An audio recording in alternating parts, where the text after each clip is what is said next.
Halo, selamat datang di channel Guru Akuntansi, tempat kamu belajar akuntansi. Oke, kita kembali lagi ke pelajaran spreadsheet atau aplikasi pengolah angka. Dan di video kali ini kita akan membahas dan sekaligus juga praktik ya mengenai fungsi finansial, yaitu mengolah data menggunakan fungsi finansial. Nah, jadi fungsi finansial ini adalah salah satu fungsi yang terdapat di dalam spreadsheet, di mana kita bisa membuat data keuangan menggunakan formula yang ada di spreadsheet ya, formula keuangan. Nah, di sini kita akan mengkhususkan pada teori nilai waktu ya dari uang. Oke, atau time value of money. Jadi nanti di sini di video kali ini kita akan berbicara mengenai formula yang pertama adalah present value ya, yaitu mengenai nilai uang yang sekarang.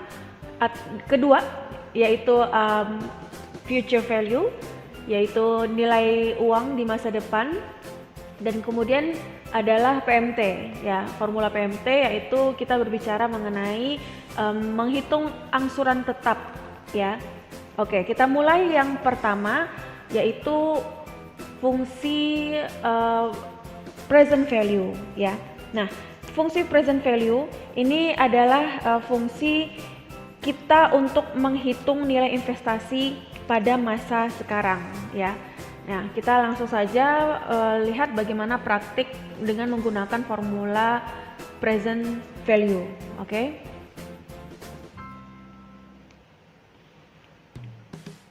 Oke, di sini sudah ada tabel di mana nanti kita akan menginput dengan formula present value ya.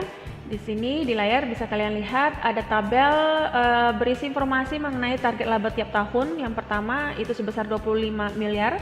Kemudian banyak periode masanya ya, berapa lama, yaitu 5 tahun periode ya, 5 periode gitu ya. Kemudian bunga yang ditetapkan itu ada 18% dan nilai investasi maksimum itu inilah yang akan kita cari ya formulanya.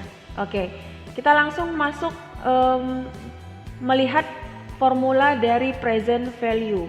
Jika kita ketik ya PV, ini adalah formula untuk present value, kemudian buka kurung. Nah, ini ada rumus atau petunjuk di mana kita akan menginput sesuai dengan ini ya, unsur-unsur yang ada di dalam formula ini. Nah, red itu kita akan mengisi bunga dari investasi tersebut. Kemudian NPR ini kita akan mengisinya berdasarkan jumlah periode ya. Dan kemudian yang PMT itu kita akan mengisinya berdasarkan nilai angsuran per periode. Oke, kita mulai yang pertama meminta red ya, kita klik saja gitu ya, bunganya 18%. Tanda pemisah NPR itu diminta periodenya, kita klik jumlah atau banyaknya periode. Tanda pisah, titik koma, dan yang terakhir itu adalah nilainya ya. Nah, di sini dalam arti adalah target laba tiap tahun. Kita klik, lalu tutup kurung dan enter. Oke, nah hasilnya ini dalam bentuk minus ya. Tetapi nanti ketika kita akan memasukkan ke tabel, kita akan membuatnya menjadi positif. Caranya seperti apa? Nah, ini adalah nilai investasi maksimum. Angkanya segini. Ini artinya adalah nilai investasi maksimum untuk periode pertama. Nah, kita masukkan ke nilai investasi periode pertama. Caranya untuk mengubah dia menjadi positif adalah sama dengan kita ketik ABS, lalu buka kurung dan klik nilai investasi maksimum, tutup kurung dan enter. Oke, nah jadi dia positif. Oke, kemudian di tabel berikutnya permintaan bunga untuk periode pertama berapa, maka untuk mencari bunga kita melihat dari banyaknya bunga, besaran bunga 18%, kita klik 18%. Nah, ini konsepnya adalah absolute ya, maksudnya adalah sel absolute, karena nanti kita akan mengkopinya ke bawah sehingga supaya dia tidak lari, tetap berada di sel C3, kita harus mengabsolutkan sel ini. Caranya ya bisa langsung ketik F4 ya. Oke. Setelah kita kunci, kalikan dengan nilai investasi ya. Jadi kita akan mencari bunga dari investasi tersebut berapa. Setelah dapat, kita enter. Oke. Nah, kita langsung saja mengopinya ke bawah. Oke, meskipun hasilnya masih 0, tapi nanti akan berubah ya ketika kita sudah mengerjakan yang lain. Oke.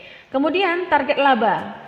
Ya, laba ya. Di sini di atas sudah diinformasikan bahwasanya target laba tiap tahunnya itu adalah 25 miliar. Sehingga di sini kita cukup hanya mengklik saja target laba yang ada dan jangan lupa untuk dikunci sebab kita akan menurunkannya ke bawah, mengkopinya ke bawah. Oke. Kopikan ke bawah. Oke, mantap. Nah, terakhir adalah mencari nilai akhir. Nah, nilai akhir dari periode pertama itu didapat dari, jangan lupa tanda sama dengan ya untuk menghitung sebelum kita menghitungnya. Mencari nilai akhir itu kita dapat dari nilai investasi ya. Nilai investasi kemudian dikurangi dengan laba. Kita kurangi dengan laba ya. Laba yang ditargetkan. Kemudian kita tambahkan itu dengan bunga ya.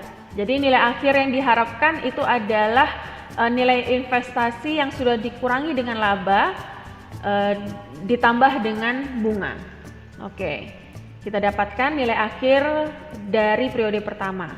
Nah, nilai akhir dari periode pertama itu otomatis menjadi nilai di periode kedua, nilai awal di periode kedua. Oleh karena itu kita langsung saja membuat ya sama dengan kita klik langsung nilai akhir periode pertama, kemudian enter. Nah, selanjutnya di sini kita bisa langsung kopikan ke bawah. Oke, nggak apa-apa ini masih kosong. Kemudian kita pindah ke sini. Nah, di sini karena tidak ada perbedaan ya untuk periode nilai akhir periode kedua dengan rumusnya ya, maksud saya tidak ada perbedaan dengan rumus yang ada di nilai akhir periode pertama, maka ini kita tinggal kopikan saja ke bawah. Kita tarik ke bawah. Nah, hasilnya adalah nilai akhir di periode kelima itu menjadi 0. Artinya sudah pas perhitungan yang kita lakukan. Oke, bisa dipraktikkan ya langsung. Oke, kita beranjak ke formula berikutnya. Kali ini kita akan praktik bagaimana menginput data menggunakan formula future value ya. Nah, formula future value ini adalah formula untuk menghitung nilai investasi pada masa yang mendatang. Oke. Nah, kita langsung masuk bagaimana cara menghitung nilai investasi di masa yang akan datang berdasarkan formula future value. Nah, di sini tanda sama dengan tanda tanya, artinya di sini kita akan memasukkan formula future value tersebut.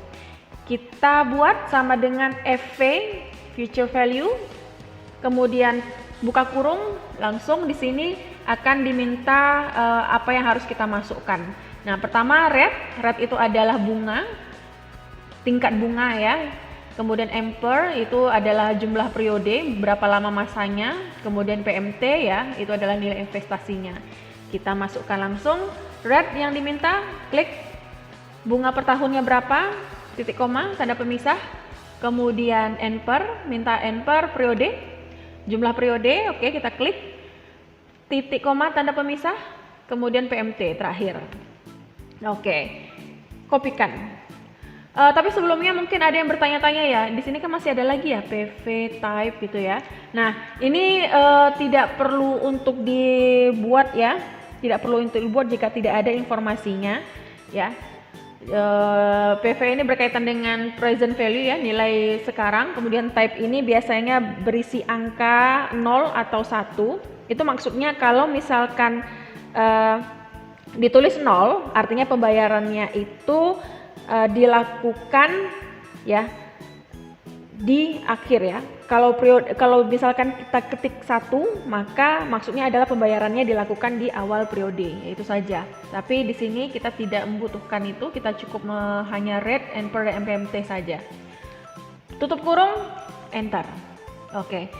Sudah masuk nilai ininya ya, nilai future value-nya yang diinginkan di akhir periode ke-7 itu adalah 830 miliar gitu. Nah, jadi kita mengestimasi bahwasanya nilai investasi di akhir periode ke-7 itu adalah sebesar 830 miliar ini. Nah, maka kita cek kan di tabel ini apakah benar nanti nilai di sini ya di tahun ke-7 itu menjadi 830 juta ya, 380 jutaan gitu ya. Nah, maka kita lihat ya, kita coba hitung. Oke, dimulai dari nilai di periode pertama ya, kita masukkan nilai di periode pertama itu adalah 75 juta. Oke. 75 juta di enter. Selanjutnya bunga yang diharapkan atau bunga yang diinginkan yaitu per tahunnya, maka kita mendapatkannya dari tingkat bunga ini ya, karena kita mau copy ke bawah berarti jangan lupa dikunci. Oke. Kemudian dikalikan dengan nilai ya, nilai investasi yang kita lakukan, yang dilakukan gitu ya. Oke, di enter. Nah, dapat bunga. Ya, selanjutnya total. Artinya adalah nilai investasi di periode pertama ditambah dengan bunga ya. Berarti kita tinggal masukkan saja B7 ditambah dengan ya C7 gitu ya, bunga. Oke, kita dapatkan totalnya adalah 86.250.000. Nah, berikutnya untuk nilai periode berikutnya itu kita dapatkan yang pertama itu adalah dari nilai investasi yang kita yang ditetapkan ya. Nah, C1, nah ini karena sifatnya nanti akan kita kopikan ke bawah ya untuk nilai investasi yang pertama ini, maka kita akan mengunci ya, akan mengkuncinya. Oke. Selanjutnya nilai di periode pertama setelah kita dapatkan nilai investasi, nah kita tambahkan dengan total yang ada di sini. Oke, total, klik totalnya dan enter. Oke, nah ketika sudah sampai seperti ini kita tinggal langsung klikkan ke bawah saja ya, kopikan ke bawah. Untuk bunga kopikan ke bawah, untuk total juga kita kopikan ke bawah. Nggak sampai di tahun ke sini ya, karena dia nanti kan periodenya di akhir tahun ke-7 ya, berarti untuk bunga sama total di tahun ke-7 itu tidak ada lagi. Oke, lalu terakhir adalah kita klikkan ke bawah, kopikan ke bawah. Oke, nah bisa dilihat nilai investasi mendatang yaitu di tahun ke-7 yang diestimasikan adalah sebesar 830 jutaan. Nah, setelah dihitung ternyata benar ya. Di tahun ke-7, di periode ke-7 itu nilai investasi mendatang, nilai uang di masa yang mendatang itu sebesar 830 jutaan sesuai dengan perhitungan. Artinya pengerjaan kita sudah benar. Oke, selamat. Oke, terakhir kita akan membahas fungsi angsuran ya, fungsi menghitung angsuran. Di sini kita memakai fungsi PMT ya. Fungsi PMT itu adalah salah satu fungsi untuk menghitung besar angsuran tetap yang harus dibayar per periode ya, dengan tingkat suku bunganya yang menurun ya. Oke. Nah, di sini sudah ada tabel yang akan kita praktikkan ya, langsung. Kita mulai dari mencari formula PMT-nya, yaitu mencari hitungan angsuran per tahunnya itu berapa ya, besaran angsurannya. Maka kita buat sama dengan PMT buka kurung. Nah, ini sama bentuknya juga. Red itu bunga, kita kasih ketik bunga, titik koma. Enter itu periodenya, ya berarti waktunya berapa lama, 5 tahun, titik koma, kemudian PV ini berarti nilainya ya, nah nilai kredit di masa sekarang. Nah ini dia nilai kreditnya, dia PV, selanjutnya FV dan type ini tidak perlu, kita langsung tutup kurung saja, dan ya kita dapatkan hasilnya besaran angsurannya ya. Oke, kita sudah dapatkan besaran angsuran tiap tahunnya ini ya. Nah, di sini untuk besaran angsuran itu ada di kolom kedua ya. Maka di sini bisa kita buatkan langsung, kita pindahkan ya. Nah, ini kan masih dalam nilai negatif ya, maka kita mau positifkan. Jadi kita tambahkan dulu formula ABS, kemudian number. Ya, number itu adalah nilai yang mau kita positifkan, tutup kurung dan enter. Nah, karena ini adalah angsuran per tahun, berarti kita tinggal kopikan saja ke bawah, karena angsurannya kan sama, tetap gitu ya. Oke, nah ini kenapa? Lupa. Tadi kita nggak pakai ya, saya nggak pakai kunci. Seharusnya saya pakai kunci. Nah, itu dia fungsi kunci, penguncian. Oke, caranya F4 ya. Kembalikan lagi. Oke, kemudian kita klik lagi ke bawah. Nah, sip ya. Jadi tahu ya perbedaan kunci dengan tidak menguncinya. Oke, selanjutnya di saldo awal. Kita mulai dari yang pertama, kolom pertama yaitu saldo awal di tahun pertama. Itu adalah kita masukkan nilai kredit 85 juta ini. Berarti kita langsung masukkan sama dengan klik 85 juta. Oke.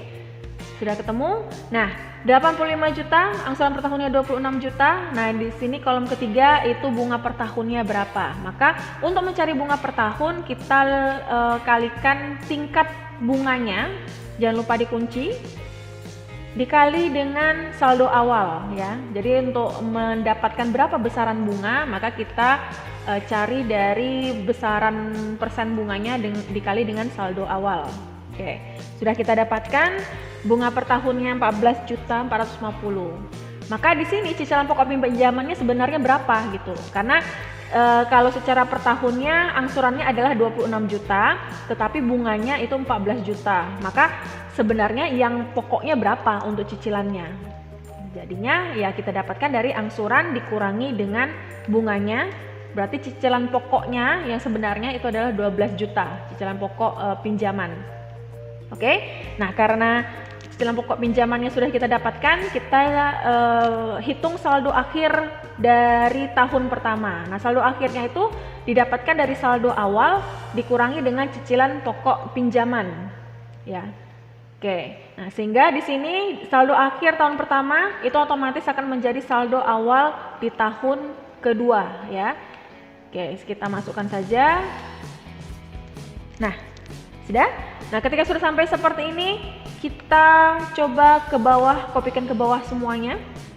Oke, ini pun juga sama, kita kopikan ke bawah. Ini juga kita kopikan ke bawah. Dan ini juga kita kopikan sampai ke bawah. Dan hasil akhir di tahun kelima, saldo akhirnya adalah 0. Artinya di tahun kelima selesai deh pembayaran kreditnya. Jadi kosong dia, habis ya.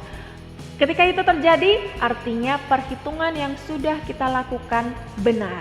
Oke, congratulations. Baik, sampai di sini dulu pembahasan kita mengenai fungsi finansial. Kita masih berada di fungsi time value of money ya, nilai waktu dari uang.